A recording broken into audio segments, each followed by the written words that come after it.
Hey y'all, so this is a quick video on how to fix a leak in a Ford Escape 2006. So the way I did this is I knew there was a leak by testing it, filling the coolant reservoir uh, like about 5-6 times till I was able to track the where the leak was. The leak ended up being not on this side, but it was falling from down that side. Was mostly around this area right here. So I figured out that it was on this side first, and my dad also checked it out and agreed. Uh, so I went ahead and started tearing down uh, this area. This is where the air filter was. This is where the battery was. This is where the hose to the air filter was. So I had to tear all of that down so I could track the leak from the coolant reservoir into the radiator. So I knew that it was leaking on this side, that the hoses that go out of the radiator are on this side, and they're connected to the radiator or something around here. And so I figured I would track all the out out hoses.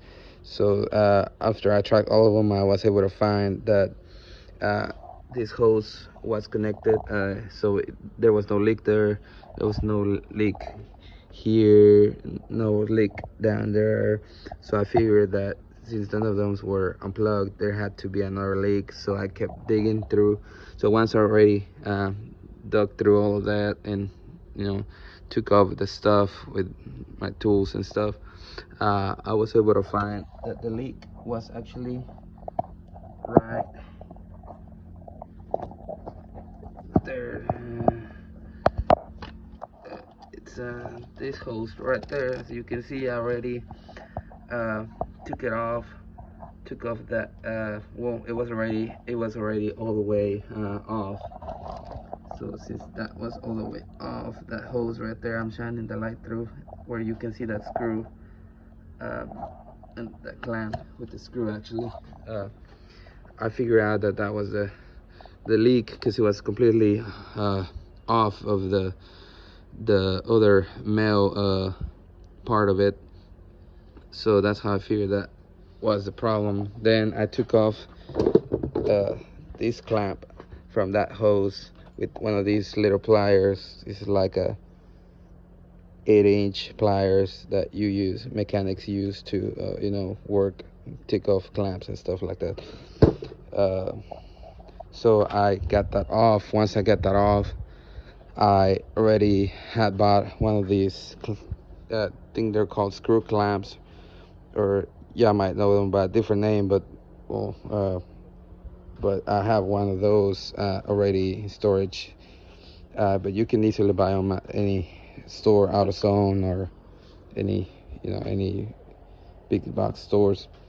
So I already had one of those. So what I did is I put that hose back on the male part of it, and then once I put it on there, I had already put the clamp on the loosened part of the hose, like around right here.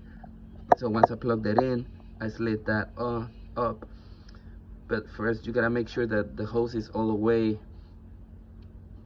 it's covering like about 1.5 inches, or as most as you can from the male part of it that's getting inside the hose, so you don't have any more leaks in the future.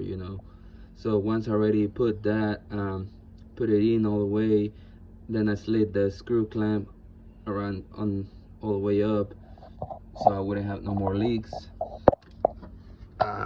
So after I did that, I used these screwdrivers.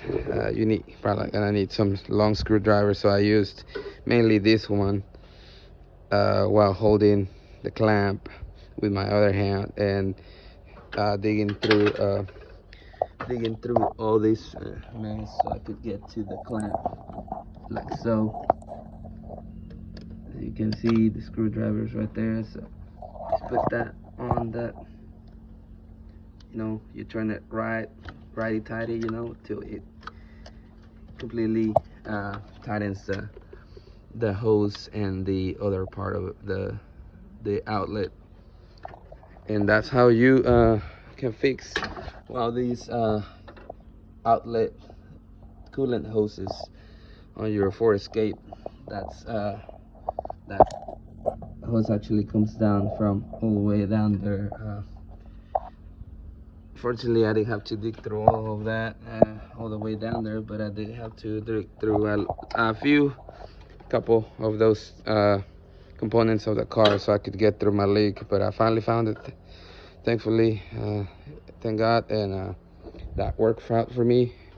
Hope if you have a leak, you can maybe diagnose it properly or as best as you can with the information I've got on this video on how to find a leak. At least it worked out for me, so I hope it works out for you.